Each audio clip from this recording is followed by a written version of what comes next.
안녕하세요. 사연에 빠지다의 DJ 민영입니다. 오늘도 두 가지 사연 준비되어 있으니 재미있게 들어주시고요. 구독과 좋아요 버튼도 꼭 눌러주세요. 그럼 오늘의 사연 함께 만나볼게요. 안녕하세요. 나라 경제가 어렵다고 난리인데 명품 시장의 규모는 줄지 않았죠. 부자들이 다 사는 것도 아니에요. 카드 할부를 수십 개월로 달아놓고 명품을 구매하죠. 월급 200만 원을 벌어도 가방은 600만 원짜리를 드는 요즘 청년들입니다. 어차피 돈을 모아봤자 서울에 아파트 한 채 못 살 것 같으면 즐기고 살겠다는 청년들의 심리에는 패배주의와 허영심이 함께 들어있다고 해요. 이 허영심은 어디에서 올까요? 비교에서 오고 남의 시선을 의식하는 곳에서 옵니다. 저희 아버지가 그런 분이셨어요. 남들의 눈에 그럴싸하게 비치고 싶고 뽐내고 싶은 허영심. 그런 것 때문에 아버지가 결국 주식에 손을 대셨습니다. 월급만 벌어서는 평생 제자리 고름이지. 내가 진작에 주식을 샀어야 되는데 왜 이런 고급 정보를 나는 모르고 살았을까? 이제라도 돈을 많이 벌 수 있는 수단을 알게 되어 다행이라고 아버지는 그러셨어요. 저는 주식이 뭔지 모르는 아이였습니다. 그래서 아버지가 주식이라는 두 글자로 그렇게나 행복해 하시는 게 신기했어요. 주식이 뭐냐고 여쭤본 적이 있었죠. 그랬더니 아버지가 대답해 주시기를 가만히 앉아서 머리만 좀 쓰고 운만 좀 따라주면 월급이 아니라 연봉에 준하는 돈을 한 번에 벌어들일 수 있는 그런 마법 같은 일이 주식이라고 그렇게 말씀해 주셨던 것 같아요. 그 대답에 제가 감명받아 입이 쩍 벌어졌던 기억이 아주 선명하거든요. 하지만 엄마의 생각은 저와 많이 달랐던 듯 싶어요. 당신 진짜 미쳤어? 폭삭 망하고 싶어서 그래? 아버지가 주식이라는 걸 시작한 이후로 엄마는 항상 화가 나 계셨거든요. 저는 부모님이 가끔씩 다투는 모습을 봐오기는 했어도 그렇게까지 본격적으로 그것도 자주 다투시는 모습을 보게 된 건 처음이었기 때문에 어리둥절했습니다. 모르면 제발 가만히나 있어. 내가 큰돈 벌어다 줄 테니까. 큰 돈을 벌기는 뭘 벌어? 주식? 그거 시작한 이후로 당신이 돈을 벌기나 해봤어? 이 사람아, 내가 주식한 지 1년이 됐어? 2년이 됐어? 아니면 반년이라도 됐어? 이제 꼴랑 나 4개월 됐어. 4개월이든 뭐든. 그래서 돈을 벌기나 해봤냐고. 왜 대답을 못해? 왜 말이나 빙빙 돌리냐고. 누가 말을 돌렸다는 거야? 난 아주 당당해. 내가 500 정도 주식으로 벌었다고. 그렇게 말을 해도 안 믿었던 건 바로 당신이야. 그래서 그 500 지금 어디 있는데? 그거는 이제 일단은 묻지 마. 뭘 묻지 말라는 거야. 이야기 시작했으면 끝을 맺어. 그래서 그 500만 원 그거 어딨냐고. 주식으로 번 게 맞으면 그 돈이 있어야 할 거 아니야. 안 그래? 주식으로 번 돈은 가짜 돈이기라도 하니? 이 사람이 자꾸 왜 말을 이렇게 경우 없이 뱉지? 당신 요즘 너무 예민하고 성격 다 버린 것 같아. 예민해지고 성격 버린 건 당신 이야기겠지. 500만 원 벌었다는 거 순 거짓말이었다고 생각하면 되는 거지. 그 돈이 어디에 있는지 당신은 한 번도 옳게 대답해 준 적이 없잖아. 아니 그게 당신은 이해를 못하니까 그렇지. 설명해줘도 모르니까. 나 500 번 거 맞고 그건 이제 더 큰 돈을 위해서 쓰이고 있는 중이야. 500을 벌어서 그걸로 또 주식을 하셨겠다. 제발 좀 비꼬지 좀 마라. 크게 넣어야 크게 벌리는 거야. 꼴랑 10만원, 몇십만원 이런 거로는 크게 돈이 안 된다니까. 500번 김에 그걸로 더 큰 돈 벌겠다는 거잖아. 아주 대단한 장사꾼 납시셨네요. 내가 보기에 당신은 나하고 수준이 크게 다르지 않아. 주식을 잘 모르는 수준이 비슷할 거란 소리야. 대체 당신이 무슨 주식을 안다고 그렇게 자꾸 겁없이 뛰어나는 거야. 당신이 결혼 안 한 총각이라도 돼? 처자식 생각은 안 하니? 혼자서 망할 것 같으면 100이든 1000이든 혼자 잘 망하라 이거야. 그런데 처자식 생각하면 죽었다 깨어나도 망하면 안 되는 거잖아. 그럼 다 같이 죽자는 거밖에 안 되잖아. 당신 생각이 짧은 사람이라고 느낀 적은 많았지만 설마 이렇게 책임감까지 없는 사람인 줄은 몰랐네. 당신 지금 뭐라 그랬어? 처자식 먹여 살리려고 누구보다 밤낮 없이 노력하고 있는 나한테 당신이 그래도 되는 거야? 내가 나 혼자 잘 살자고 지금 이러는 거냐고. 그럴 것 같았으면 나야말로 주식이니 뭐니 이런 거 안 했어. 쳐다도 안 봤을 거야. 근데 처자식한테 잘해주고 싶어서 내가 지금 이러는 거잖아. 남의 집 와이프, 남의 집 애들보다 잘 먹고 잘 사는 거 그거 누리게 해주고 싶어서 내가 이러는 건데 당신은 왜 이렇게 내 마음을 몰라주냐? 진짜 섭섭하다. 당신은 그게 문제야. 남의 첩하고 자꾸만 비교해. 우리 옆집에 살던 윤선이네가 잘 돼서 연초에 이사 가버린 후로 그 증상 더 심해졌어. 그런 것 좀 그만해. 우리는 그냥 우리야. 남들하고 비교하고 재고 따지고 하다 보면 끝도 없는 거야. 이제는 나를 아주 정신병자로 몰아가는구만. 다 필요 없어. 내가 주식으로 잘 되기만 해봐. 지금 이딴 소모적인 언쟁 다 필요 없게 되는 거니까. 두고 보라고 당신. 아버지는 큰 소리를 떵떵 치셨고 몰래 그 광경을 지켜보던 저는 아버지가 저렇게 자신만만해 하시는 것에 뭔가 이유가 있을 거라는 생각이 들었습니다. 그래서 주식으로 잘 돼서 돈을 벌겠다는 아버지의 외침에 기대감이 들었어요. 그러나 엄마는 전혀 기대를 하지 않으시는 모습이었습니다. 엄마, 왜 자꾸 아버지한테 화가 나 있는 거예요? 아버지가 돈 많이 벌 수 있다고 하셨는데 그러면 좋은 거 아니에요? 정말로 돈을 그렇게 많이 벌 수만 있다면야 좋은 일이다 뿐이니 너무너무 행복한 인생 역전이지. 하지만 난 그런 일을 일어날 거라고는 생각 안 해. 그러면 엄마는 아버지가 돈을 못 벌 거라고 생각하세요? 우리 딸, 그런 거 괜히 궁금해하지 말고 자기 전에 기도나 열심히 해. 알았지? 무슨 기도요? 우리 집이 망하더라도 길거리에는 나앉지 않게 해달라는 기도. 한숨을 쉬시던 엄마의 어두운 얼굴보다 자신감과 흥분으로 가득 차 있던 아버지의 격앙된 얼굴이 더 저는 믿고 싶었습니다. 엄마는 자꾸만 뱁새가 황새 따라가다 가랑이가 찢어진다며 걱정과 짜증을 담아 아버지에게 잔소리를 하셨어요. 하지만 저는 아버지가 보란듯이 성공을 해내시길 바랬습니다. 그러나 저희 집은 아버지가 주식으로 날리신 돈 때문에 7천만 원에 이르는 빚을 지게 되었습니다. 그것도 있는 돈 없는 돈 다 끌어모아 다급하게 해결 볼 수 있는 건 다 보고 나서 남은 빚이었어요.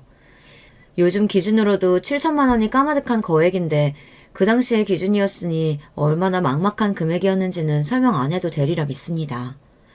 그러니까 그 7천만 원 가량을 갚으려면 이제 황새 따라가다 가랑이가 찢어질지언정 죽도록 발버둥 쳐야만 하는 뱁새가 되어야만 했습니다. 내가 뭘 했니? 내가 뭘 했어? 내가 당신은 주식의 주자도 모르는 초짜라고 그랬잖아. 그 잘난 500만 원 그거 수익 냈을 때 멈췄어야지. 왜 멈추질 못하고 끝까지 가버리냐고. 대체 왜? 그리고 내가 뭐라 그랬어? 혼자라면 망해도 되지만 천하씩이 딸려있으면 죽어도 망하면 안 된다고 그랬지. 근데 이게 뭐야?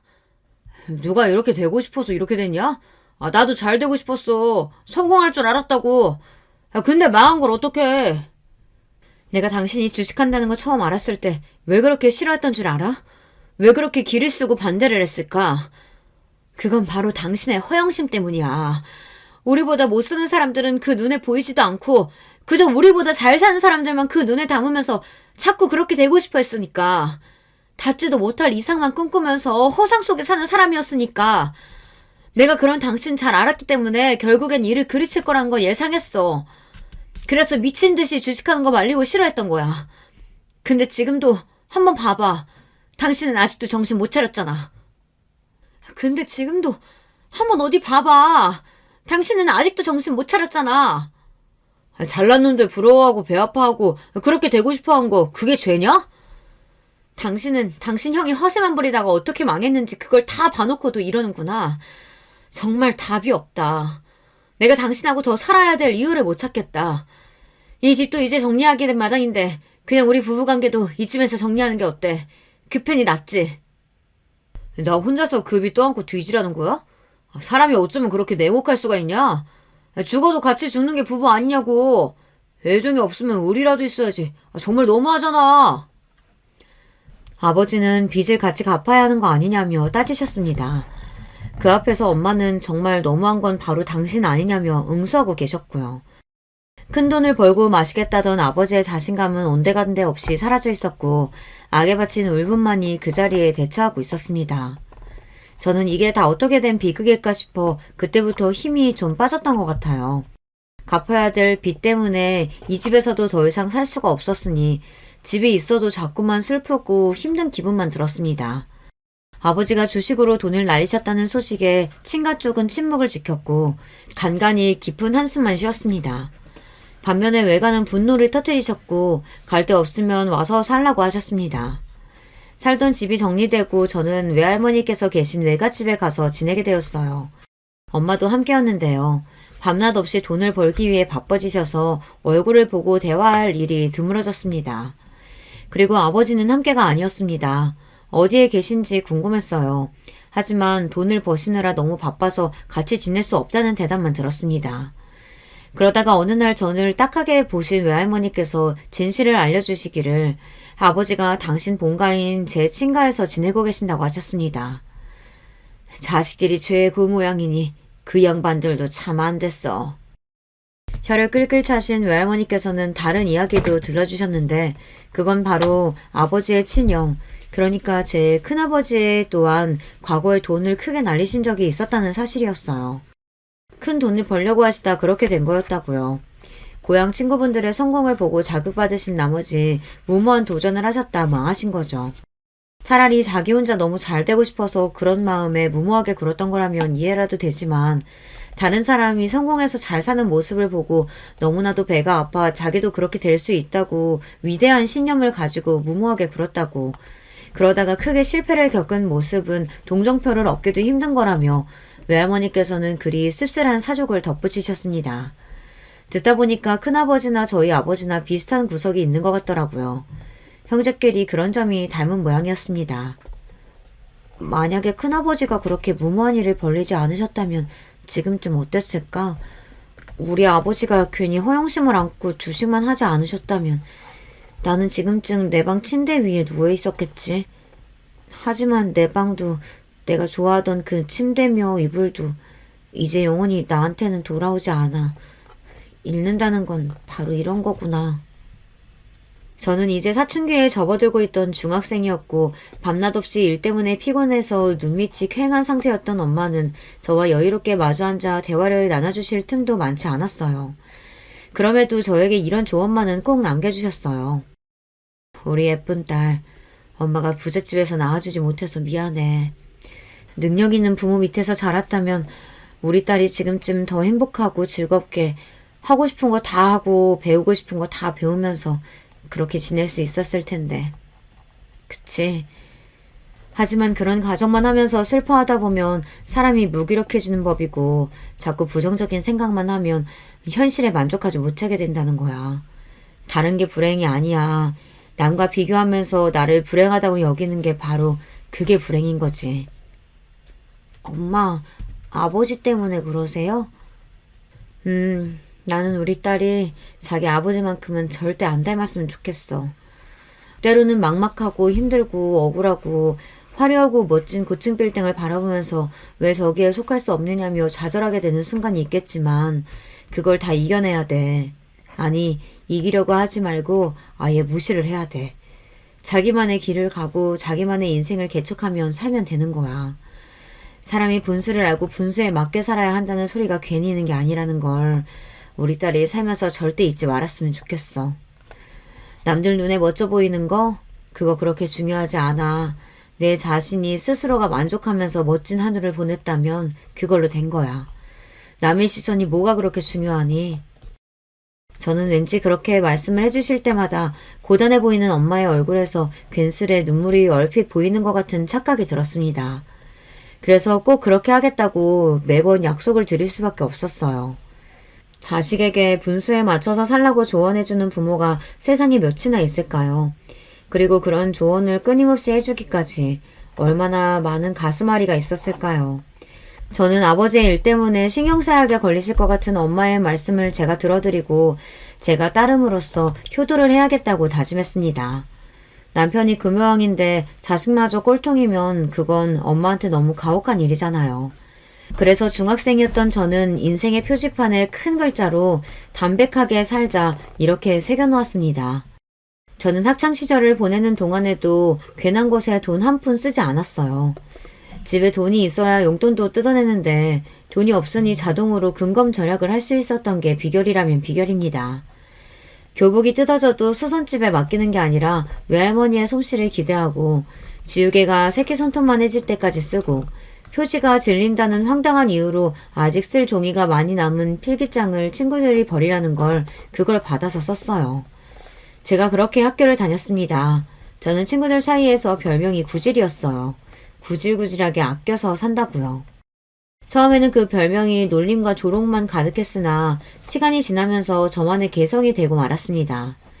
제가 당당하고 태연하게 구니까 어느새 친구들도 알뜰살뜰하게 사는 저의 모습을 독특한 개성으로만 생각하기 시작한 거예요. 그래서 나중에는 구질이라는 별명이 애정과 장난기만 가득한 별명이 되고 말았죠. 저는 취업률이 높고 학비가 저렴한 전문대에 진학했습니다. 자식이 대학생이 되었는데도 돈 한 푼 크게 내놓지 못하는 게 무슨 애비라고 할 수 있겠냐며 외가에서는 아버지의 욕을 그때 엄청 많이 했습니다. 전문대의 재학 기간은 아주 짧았었는데 제가 대학생일 때 접했던 큰 소식 2가지가 있습니다. 그것은 아버지의 주식 날림 사건 때문에 생겼던 빚을 다 갚았다는 것이었고요. 또한 아버지가 폐암 말기 환자라는 사실입니다. 이 미련한 인간아. 그러길래 담배를 왜 그 지경으로 피워댄 거야? 엄마가 멍놓아 우시는 모습을 보며 저는 눈에서 눈물이 났고 머릿속은 많은 생각으로 복잡해졌어요. 그날까지 부모님은 이혼을 하지 않으신 상태였습니다. 기나긴 별거에 들어가셨을지언정 끝내 부부로 계셨어요. 아버지는 아직 인생에 한참 남은 어린 나이에 세상을 떠나게 된 것이 아쉽고 분해서 미치겠다고 하셨습니다. 이 세상이 저주스럽다고 하셨죠. 그러면서도 엄마와 저에게 많이 미안하고 많이 사랑한다고 하셨습니다. 지나고 나니까 별것도 아니었는데 죽음을 목전에 두고 보니까 정말이지 아무것도 아닌 것들이었는데 그것들 때문에 내가 정신이 사로잡혀서 살았다는 게 많이 어리석었구나. 병원의 천장을 바라보며 중얼거리던 아버지의 눈빛이 공허하였습니다. 스스로의 힘으로는 이제 호흡 하나도 해내실 수 없는 아버지의 모습을 보며 가슴이 찢어지는 것만 같았어요. 아버지는 돌아가셨고 당신의 형이 잠드신 곳과 같은 곳에서 영원히 안식을 취하게 되셨습니다. 큰아버지는 제가 고등학생 때 돌아가셨어요. 어른들이 하시는 소리를 듣기로는 술병이 나서 그리 되셨다고 하였습니다. 돌아가시기 전날까지도 노름 한 방으로 성공만 해서 내가 그 돈으로 집부터 살 거라고 소리를 크게 떠드셨다고 해요. 아버지가 돌아가신 이후 저는 엄마가 걱정됐습니다. 정확히는 엄마의 건강 상태가 염려됐죠. 너무 오래 고생을 해서 무리를 하셨으니까요. 그건 외갓집 사람들도 마찬가지였는지 하나같이 엄마를 향해 제발 이제 일 좀 그만하라고 목소리를 모았습니다. 아직 젊으신 나이에도 아버지가 그렇게 떠나시는 걸 보니 너무 무서웠어요. 엄마까지 떠나시면 저는 큰일이었습니다. 그래서 이제 빚도 다 갚았으니 엄마에게 쉬실 것을 저도 강력히 말씀드렸어요. 엄마는 일을 2개 다니고 계셨는데 그래서 그때 다 그만두셨고요. 하지만 몇 달이 지나자 아무도 몰래 아르바이트 1개를 시작하셨습니다. 집 근처이기도 하고 시설 좋은 대형 슈퍼에서 가끔 시식 코너를 진행하는 일이었기에 그냥 하시도록 두었죠. 저도 아르바이트 3매경이었습니다. 열심히 하루하루 돈을 버는 재미에 빠져 그렇게 지내고 있다 아르바이트를 하던 곳에서 남편을 만났습니다. 매장에서 종종 보는 단골 손님이 남편이었는데 어느 날 저에게 음료수 하나하고 초콜릿을 하나 같이 주는 거예요. 다른 의미는 없고요. 볼 때마다 정말 열심히 하고 계시길래 정식 직장도 아니고만 아르바이트 일을 이렇게나 열심히 하시는 모습을 보고 저도 열심히 해야겠다 싶어서 요새 회사에서 농땡이 안 피우고 있어요. 수줍은 얼굴로 횡설수설 하더라고요. 남편은 그 매장 근처에서 회사를 다니고 있었거든요. 제가 감사히 잘 먹겠다고 하며 이렇게 말을 해줬습니다. 저도 직장에서는 더 열심히 해요. 직장이라뇨? 직장은 따로 다니고요. 퇴근하면 여기 아르바이트 하러 오는 거예요. 네? 설마 그렇다면... 네, 제가 바로 투잡 뛰는 사람이랍니다. 자랑할 기회가 흔치 않으니까 신이 나서 말을 했더니 남편이 그때 충격받은 얼굴이 되어 터덜터덜 돌아갔습니다. 남편이 그 후로는 전보다 더 자주 왔고 저를 치근하게 바라보며 말도 자꾸 걸어왔어요. 그러다가 정신을 차리고 보니 저희가 사귀고 있더라고요. 저 같은 여자는 처음 보고 다시는 인생에서 볼 것 같지도 않다는 말로 남편이 저에게 청혼을 했을 때 뭐 저런 말로 청혼을 다 하나 싶었으나 낭만이 밥 먹여주는 건 아니니까요. 기쁜 마음으로 솔직하게 그 청혼을 받아들였습니다. 우리 딸이 제발 이상한 놈만 안 만나길 바랬는데 멀쩡한 집안에 멀쩡한 남자 만나서 결혼할 줄이야. 이제 나는 소원이 더 없다. 엄마는 감격에 차서 눈물을 흘리셨습니다. 외가 식구들도 전부 잘 됐다고 이게 바로 경사라고 하며 신나왔고요. 제가 돈 없는 남자에게 잘못 코가 깨어 고생만 하고 살까봐 그간 다들 걱정이었다고 하였어요. 다들 나를 어떻게 봤길래 그런 생각들을 한 걸까요? 엄마, 내가 그렇게 믿음직스럽지 못한 이미지였어요? 나 갑자기 서운해지려고 하네. 그게 아니라 남자 보는 눈이 없을까봐 다들 그런 걱정이 된 거지. 우리 딸이 자기 엄마 닮아서 결혼 잘못할까봐. 엄마가 멋쩍게 말씀하시자 저도 숙연해져서 딴청을 부리게 되었습니다. 능력도 책임감도 부족한 아버지셨으나 그래도 저에게는 하나뿐인 아버지셨고 왠지 저 너머 하늘에서 제가 결혼해서 잘 살기를 지켜봐 주실 것만 같았어요. 그런 생각이 강하게 들더라고요. 시댁이 사남매인데 남편이 첫째입니다. 장남과 차남이신 아주버님들은 이미 결혼을 하신 뒤였고요. 신우이가 막내인데 되게 새침한 성격에다가 예민한 기질을 지니고 있었는데요. 머리가 너무 좋아서 그런 건가 싶은 생각이 드는 명문대생이었습니다. 참고로 우리나라 대학 말고 외국 대학을 다니고 있었고요. 막내딸이라 그런지 어렸을 적에 예쁨만 받고 자랐다네요. 자라면서 크게 혼나본 적도 없다는 신우이는 좋게 보면 도도하고 나쁘게 보면 사회성이 부족한 느낌이었어요. 하지만 나이도 혼자 어린데다가 해외에서 공부를 하고 있는 신우이와 제가 마주치면 얼마나 마주칠 일이 있을까요? 신우이는 전혀 문제가 아니었습니다. 그렇다면 역시나 시어머니가 문제였냐고요? 너희들끼리만 좋으면 됐지. 싸우지 말고 사이좋게 잘 살아라. 흔쾌히 결혼을 허락해 주셨던 시어머니께서는 저에게 큰 관심도 없어 보이셨고 적당히 호의적이셨습니다. 제 친정에 사는 형편이 어떻든지 간에 크게 신경도 안 쓰셨어요. 이미 앞서 두 아들을 결혼 잘 시켜놓으셨기 때문에 셋째는 별로 많은 생각이 안 드셨던 거일 수도 있겠어요. 그러니 시어머니 역시도 저에게는 문제가 아니었답니다. 그렇다면 대체 문제가 있기나 했냐고요? 네, 있었죠. 아주버님들의 부인들 말입니다. 제 형님들은 서로 나이가 1살밖에 차이가 안 나는 또래이기도 하고 결혼도 비슷한 시기에 하셔서 많이 친하셨어요. 그리고 무엇보다 큰형님이 기가 센 성격인데 작은 형님은 맞장구 치면서 딸랑거리는 걸 잘하셨거든요.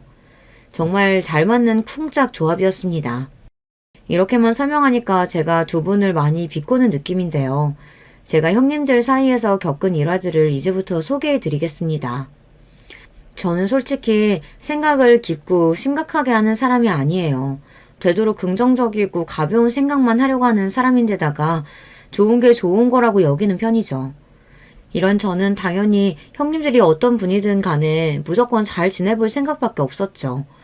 그 안에 치밀한 계산 같은 건 애초에 들어있지도 않았어요. 아주버님 두 분 다 사업을 하십니다. 규모는 작지만 사업이다 보니 항상 바쁘신 분들이고요. 회사 월급처럼 고정적으로 안정적이지도 않아 들쑥날쑥해도 벌이가 괜찮으신 분들이었어요. 그리고 형님들은 친정집이 잘 사는 축에 속했습니다. 아주 평범한 수준의 월급을 받고 사는 회사원 남편에다가 친정에 재산이랄 것도 없는 저였으니 저희 부부만 결이 좀 달랐던 것이죠. 사는 것도 그렇게 멀지 않았고 결혼하고 나서 직장에 여러 가지 문제가 좀 생기는 바람에 퇴사를 하게 되어서 아르바이트만 하면서 일단은 지내게 된 저였으니 형님들과 어울려 다닐 시간적 여유는 있었습니다. 참고로 형님들은 딱히 특별하게 하시는 일이 없었고요. 시어머니께서 형님들에게 며느리들끼리 잘 지내라고 당부를 하시면서 위에서 먼저 아래를 챙기라고 그러셨어요. 형님 두 분이 저를 잘 보다듬으라는 그런 시어머니의 뜻이었죠. 그러자 큰 아주머님께서 진중한 표정으로 큰형님을 향해 당신이 잘하라고 하셨습니다. 큰형님은 똥 씹은 표정을 숨기느라 애를 쓰시는 듯 했고요. 저는 별 생각 없고요. 그냥 결혼해서 다 같이 시댁에 모여있는 것만으로도 아직 신기할 따름인 새댁이었습니다. 그리고 나서 며칠 안 지났을 때 형님이 저한테 차 한 잔을 하자고 하셨어요. 내일 오전이요? 혹시 오후는 안 될까요? 오후도 괜찮기는 한데, 왜? 오전에는 일정이 있나 봐? 네, 제가 아르바이트를 가야 돼서요. 직장 그만둔 지 얼마 안 됐잖아. 동서 바로 지난주까지 직장 다니다가 거기 문제 생겨서 그만둔 거 아니야? 그게 얼마나 됐다고 벌써 아르바이트를 구했어? 모르셨구나. 그건 그거고 이거 아르바이트는 원래도 하고 있었어요. 직장 따로 아르바이트 따로? 네. 아르바이트는 원래 주 3일만 하고 있었는데 직장 그만두게 되면서 하루 더 늘려서 주 4일 하기로 했어요. 원래 같았으면 내일 오전에 시간이 나는 거였는데 근무 하루 늘린 요일이 마침 내일이라서 딱 아쉽게 됐네요. 그럼 내일 오후에 되면 되는 거죠? 그렇게 하자. 그녀님의 목소리가 상당히 떨떠름하게 들리는 느낌이었는데 당일이 돼서 약속 장소에 나가보니 표정은 더 떨떠름하시더라고요. 큰형님의 오른팔이자 전속 딸랑이인 작은형님도 이미 동기화가 완료되었는지 함께 떨떠름한 눈빛으로 저를 훑어보셨어요. 저기 동서, 그 티셔츠 너무 유행 지난 거 아니야? 요새 누가 그런 프린트 있는 티셔츠를 입어. 3년 전까지나 입었지. 저 이 티셔츠 산 지 딱 3년 됐는데 신기하네요. 기가 막히게 아시는군요. 뭐? 그러면 3년이나 그 옷을 입었단 소리야? 유행 다 지나갈 끝물에 산 것도 아니고 그걸 여태 입었어? 네, 저는 이게 편하고 좋더라고요. 청바지든 까만 바지든 코디하기도 쉽고요. 나는 유행 지난 건 못 입겠더라. 그래서 나는 2월 상품 내려오는 아울렛 같은 데서도 옷 아예 안 사잖아. 형님도 그러시죠?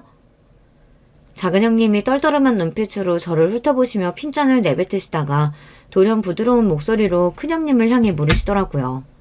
그러자 큰형님이 갑자기 거만한 자세로 다리를 꼬시면서 양팔은 의자 팔걸이에 턱 놓으시더니 고개를 끄덕이셨습니다. 다른 대답 없이 고개만 끄덕이신 곳에서 똥폼을 무척 잡으시는 걸로 보였어요. 하지만 작은 형님은 왠지 모르게 뿌듯한 얼굴이 되어 계셨고요. 저에게 마실 메뉴를 얼른 고르라고 하셨습니다. 가격을 확인한 저의 눈이 튀어나갈 뻔했죠. 5,000원? 한 잔에 5,000원? 1시간 일해야 벌 수 있는 돈인데 꼴랑 이거 한 잔 마시기 위해서 5,000원을? 저도 모르게 놀라서 중얼거리고 말았습니다. 하지만 저도 최소한의 눈치가 있는 사람인데 당연히 주문을 안 할 생각은 없었고요. 그냥 생각보다 가격대가 높아서 좀 놀랐을 뿐이에요. 그런데 제가 중얼거린 걸 들으셨는지 형님들이 당황한 기색을 하고 계셨고요. 그러더니 시선을 교환하시면서 웃음을 꾹 참으시는 것 같은 표정을 지으셨습니다. 저는 민망해서 애써 그 모습을 못 본 척했고요. 아직 서로의 이모저모를 잘 몰랐을 때였으니 대화 주제가 거의 그런 쪽으로 흘러갔습니다. 제가 새로운 입장이니 거의 제 소개가 주가 되었는데요. 저희 엄마가 월세집에 사신다는 것을 아시고 큰형님이 하마터면 커피를 뿜으실 뻔했습니다. 뭐? 월세? 연세도 있으신데 웬 월세? 저희 엄마 그렇게 안 늙으셨는데 원래는 외할머니 댁에서 살다가 나오게 됐던 거라 월세로 구하게 됐던 거예요. 발품을 판 보람에 넘치게 너무 괜찮은 집을 저렴하게 잘 구해서 5년째 잘 살고 계시고요. 아무리 그래도 월세는 집 컨디션이 좀 떨어질 수밖에 없지 않나? 그리고 좀 괜찮다 싶으면 보증금이면 월세가 다달이 부담되는 금액일 텐데. 집주인분이 너무 좋으신 분이라서 한 번도 월세를 안 올려받으셨어요. 생각할수록 너무 뿌듯한 사실이었기에 자랑이라도 하듯 눈빛을 반짝이며 빛내면서 말씀드렸어요. 그러자 형님들이 마치 별종을 바라보는 듯한 희한한 눈초리로 저를 동시에 쏘아보셨습니다. 저는 왠지 주눅이 들어 제가 뭔가 크게 잘못이라도 했나 싶었고요. 집에 오고 나서도 제가 실수한 것 같아 이제 형님들이 저를 안 불러주시고 왕따시키면 어쩌나 그런 생각에 한숨이 나왔습니다. 그러나 제 고민이 착각이었다는 듯 바로 얼마 뒤에 형님들이 저를 또 불러주셨는데요. 혹시 마트에 장을 보러 함께 가지 않겠냐는 거예요. 우리 집 다용도실 간식 선반이 다 비어가지 뭐야. 그래서 이번에 장 좀 크게 받으려고. 동서 혹시 코스트코 가봤어? 네, 코스트코요? 아니요, 안 가봤어요. 궁금했는데 거기 회원권이 있어야 입장 가능하고 물건도 살 수 있다면서요? 맞아. 안 가봤으면 당연히 회원권도 없겠네. 그럼 이번에 같이 갈래? 껴줄게. 정말요? 그럼 저야 좋죠. 감사합니다. 그냥 마트가 아니라 외국계 마트에 가자고 큰형님이 이야기를 꺼내신 순간 제가 너무 설렜어요. 어딘지 들어서 알고는 있었는데 한 번도 못 가본 곳이었으니까요. 작은 형님도 거기 회원권이 있으시더라고요. 저만 없었고 저만 초행이었죠. 직접 가봤더니 주차장에서부터 얼마나 차가 막히던지. 평일 이 시간에도 이렇게 사람이 많나요? 주차장에서부터 이럴 줄은 몰랐어요. 완전 별세계가 따로 없네요. 동서는 코스트코 안 와봐서 분위기를 아예 몰랐구나? 근데 너무 그러면 촌스러우니까 안에 들어가서는 놀라는 것 좀 자제해줘. 같이 다니기 쪽팔리면 버리고 갈지도 모른다. 저의 감탄을 큰형님이 그렇게 받아채시고 작은 형님이 푸흡하고 웃으셨습니다. 혼자 뒷좌석에 앉아있던 저는 머쓱하게 눈을 굴렸네요. 주차를 하고 나서도 두 분만 앞장서서 매장 안으로 진입하셨고 가타부타 말도 없이 이동하시는 바람에 저는 당황하면서 두 분을 따라다니기 바빴습니다. 안에 들어가서 처음 보는 풍경에 놀란 제가 신기해하고 있으니 그런 저를 힐끗 돌아보며 두 분이 자꾸 속닥거리시더라고요. 킥킥 웃으셨고요. 그런데 그게 대놓고 따지기는 좀 애매해서 저만 초라해질까봐 차라리 모르는 척 하는 게 나을 것 같기도 하고 아무튼 저로서는 싱숭생숭했습니다. 물건을 대량으로 판매하는 전략으로 저렴하게 가격을 책정해 놓은 곳이었고 그래서 형님들은 물건 하나를 사서 보통 나눠오신 모양이었어요. 이건 미국 초콜릿인데 안에 마시멜로가 들었어. 신기하지? 동서 혹시 마시멜로 뭔지 모르는 건 아니지? 초코파이 안에 든 하얀 거. 제가 유치원생도 아니고 형님들이 자꾸만 너 이것도 모르지 하는 식으로 코너 하나를 돌 때마다 말을 던지셔서 저는 점점 더 민망해졌습니다. 쪽팔리게 굴고 있는 건 제가 아니라 형님들 쪽 같았네요. 신기한 제품들을 저에게 자랑하듯 알려주시면서 형님들은 애초에 그걸 노리셨다는 듯 해외여행 이야기를 자연스레 시작하시더군요. 저 빨래 세자는 미국에 가면 잘 맡아지는 냄새고 어쩌고 저쩌고 저 커피는 이탈리아에 갔을 때 먹었던 거랑 비슷한 맛이 나는 브랜드고 유럽 여행을 안 간 지 좀 돼서 다시 유럽으로 떠나고 싶다느니 어쩌느니 그러면서 자꾸만 두 분 다 저의 반응을 살피셨습니다. 저는 대단한 것 같아서 대단하다고 그랬고 신기하길래 신기하다고 했습니다. 제 마음속에서 우러나는 반응을 보여드렸어요. 근데 형님들이 이런 소리를 하시는 게 아니겠어요? 부러운 거 참느라 애쓴다. 곧 죽어도 부럽다는 소리는 안 하네. 그게 더 안쓰러워 보이는지는 모르나. 각자 다른 곳을 보면서 혼잣말로 중얼거리셨지만 저를 겨냥하는 걸 모를 정도로 저는 바보가 아니었습니다. 참을까 말까 참을까 말까 정말 그 순간에도 10번도 더 넘게 고민했어요. 아니죠. 20번은 좋게 고민을 했을 거예요. 그러나 참는 자에게 복이 있다는 생각을 하며 일단 참았어요. 형님들이 제가 진심으로 싫은 거였으면 굳이 장을 보러 가는 일정에도 안 부르셨을 것 같다는 생각이 들기도 했고요. 아직 서로를 잘 모르는 단계이고 그렇다 보니 형님들이 아직 제가 어떤 사람인지 간을 보며 시험을 하시는 거라는 생각도 들었어요. 상식적으로 나이 먹고서 결혼까지 하신 분들이 무작정 유치찬란하게 아랫사람을 조롱하셨을 것 같지는 않았던 것입니다. 그러나 세상에는 상식적인 게 통하지 않는 사람들이 존재한다는 걸 저는 잘 알지 못한 상대였던 거예요. 제가 먼저 형님들에게 다가가서 살갑게 굴어봐야겠다는 마음까지 먹고서는 뷔페를 사드리기로 했습니다. 그 당시 유행했던 뷔페가 있었거든요. 제가 점심 한턱을 쏘겠다고 하니 두 분이 엄청 놀라시더라고요. 뷔페를 쏠 돈이 있다고? 동서 기껏 아르바이트나 하는 게 전부잖아. 그렇다고 해도 한 끼 사드리지 못할 정도는 아니에요. 제가 진짜 자린고비인데 형님들한테 특별히 쏘는 거예요. 공짜 밥을 싫어하는 사람은 없는 것인지 형님들이 즐거운 기색으로 제가 알려드린 건물에 모이셨습니다. 그리고 엘리베이터를 타고 뷔페 앞에 도착하자 형님들의 표정이 어두워졌죠. 아니 잠깐, 여긴 애슐리잖아. 입구에 가격이 적혀있는데 평일 점심 가격이 인당 9,900원? 형님들의 반응이 좋지 않길래 당황한 제가 얼른 싹싹한 자세로 안으로 모셨습니다. 지금은 가격이 많이 오른 뷔페 체인이 그 당시에는 인당 10,000원도 채 안 하던 시절이 있었거든요. 그뿐만이 아니라 음식도 잘 나와서 가성비가 최고였습니다. 치킨과 파스타만 먹어도 본전은 뽑는 것이었지만 제가 노린 건 다른 거였어요. 여기 치즈케이크가 정말 맛있어요. 두 분 다 치즈케이크 좋아하시죠? 그래서 여기로 온 거예요. 형님들과 갔던 외국계 마트에서 유명한 품목 중 하나가 가성비 끝내주는 치즈케이크였는데 두 분이 유독 광분하면서 그걸 카트에 담으시는 걸 제가 봤었거든요. 여쭤봤었더니 치즈케이크를 엄청 좋아하신다고 그랬고요. 그러니 분명 여기 뷔페의 치즈케이크에 만족하실 게 틀림없었습니다. 자리도 좋은 곳으로 잡았건만 형님들은 식사 내내 틱틱대며 퉁명스럽게 그지없으셨어요. 이건 맛이 어떻네, 저건 맛이 어떻네, 저렴한 곳이라서 수준이 다 별로라는 등 애써 자리를 마련한 제가 무안해지는 순간이었습니다. 그렇다고 해서 잘 안 드시는 거면 또 모르겠는데 평가를 하시면서도 이것저것 잘도 가져다 드셨죠. 치즈 맛이 진하게 안 나서 싸구려 같다고 하시면서도 두 분 다 치즈케이크를 몇 조각이나 드셨고요. 향긋한 원두향이 하나도 안 난다고 하시더니 커피도 야무지게 입가심으로 드시는 걸 보며 저는 혼란스러웠을 정도였어요. 겉으로만 그러시는 거고 입맛에 잘 맞으셨던 것 같은데 뷔페를 나오고 난 뒤에도 두 분이 자꾸 불만을 투덜거리시길래 실컷 잘 드셔놓고 왜 그러시냐고 여쭤보았죠. 어머, 동서. 사람 수준 따라서 입맛도 수준이 나뉘는 법인데 지금 고작 9,900원짜리 뷔페에 내가 만족하면서 먹었다고? 진심으로 그렇게 생각하는 건 아니겠지? 내 수준이 동서는 고작 그걸로 보이니? 그래, 맞아. 솔직히 뷔페라고 하길래 전만 끝내주는 곳이거나 해산물 뷔페거나 뭐 그런 거 생각했는데 고작 이런 데라니 실망이야.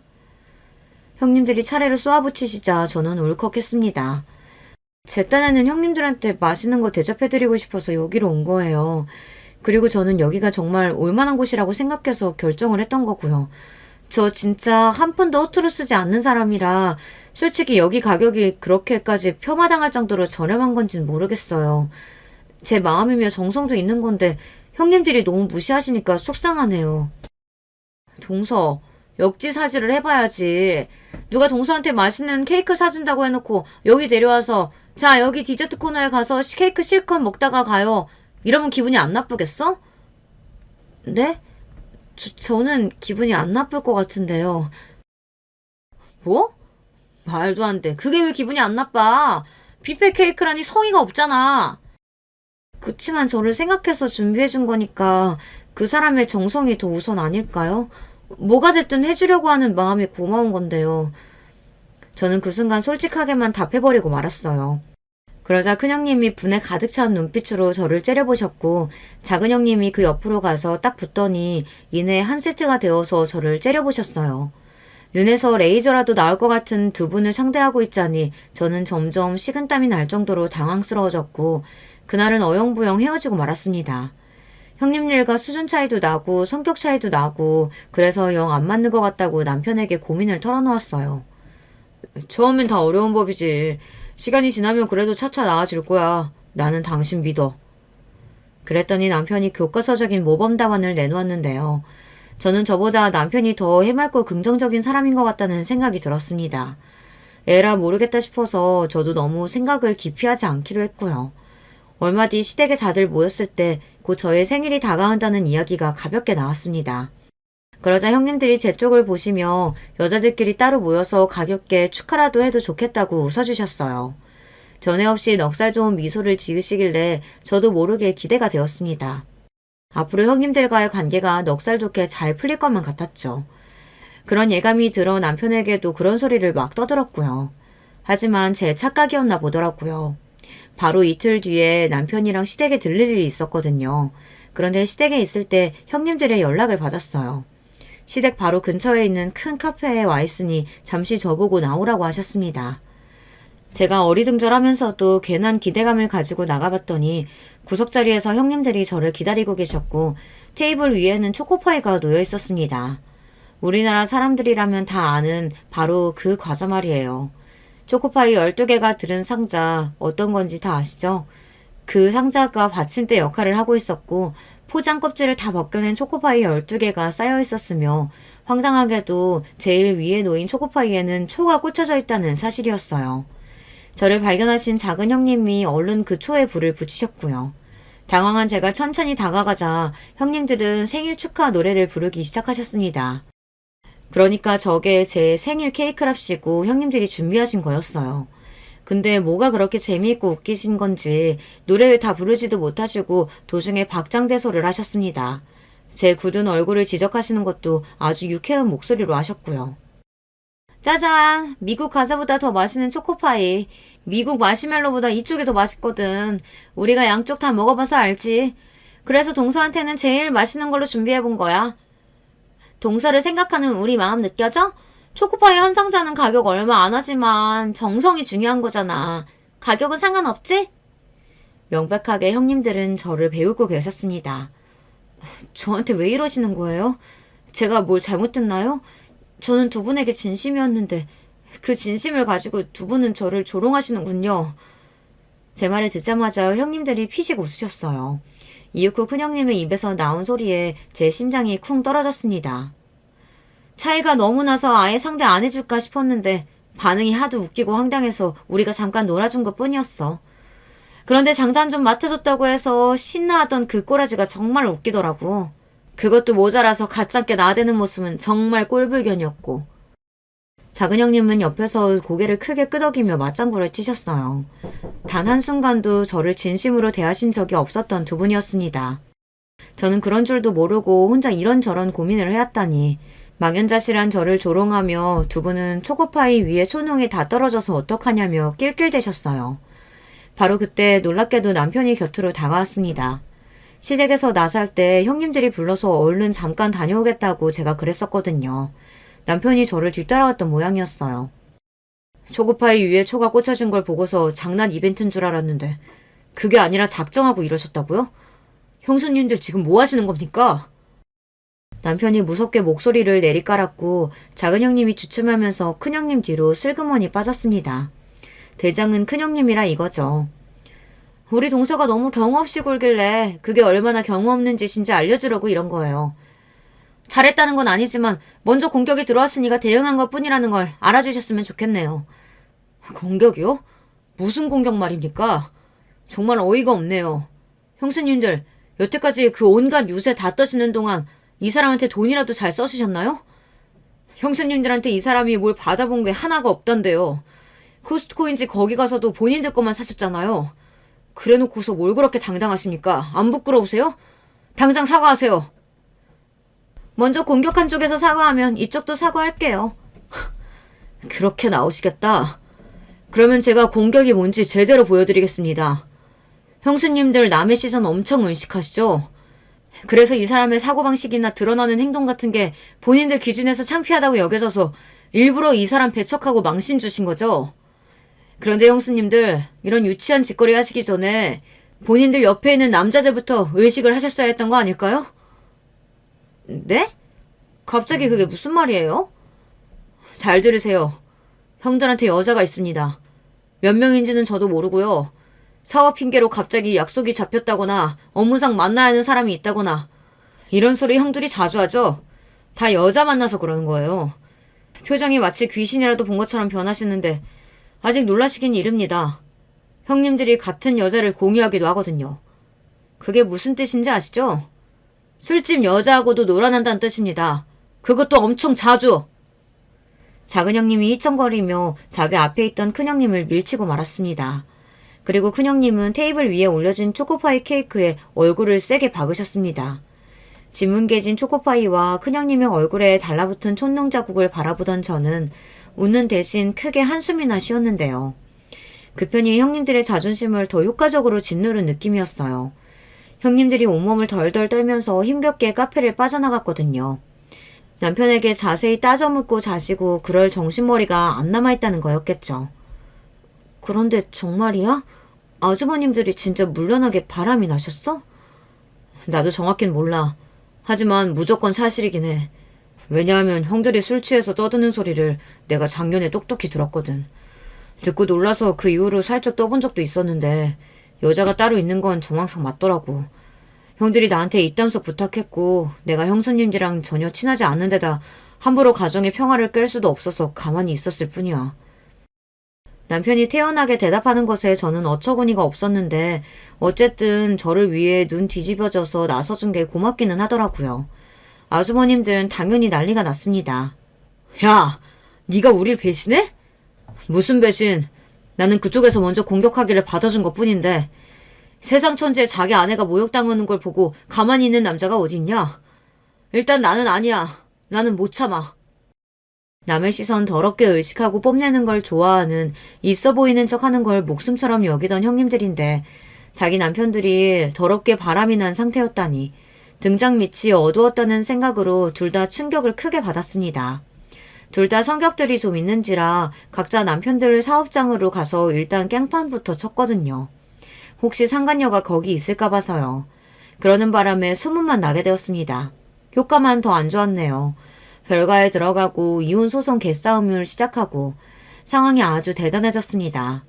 어쨌거나 아주버님들과 남편은 한 형제였으니 그래도 어떻게든 잘 지내볼 수밖에 없는 한 가족이었거든요. 시어머님께서 형제 사이를 타이르기도 하셨고요. 시간이 지나서 아주버님들, 형님들 전부 결국은 이혼을 하셨고요.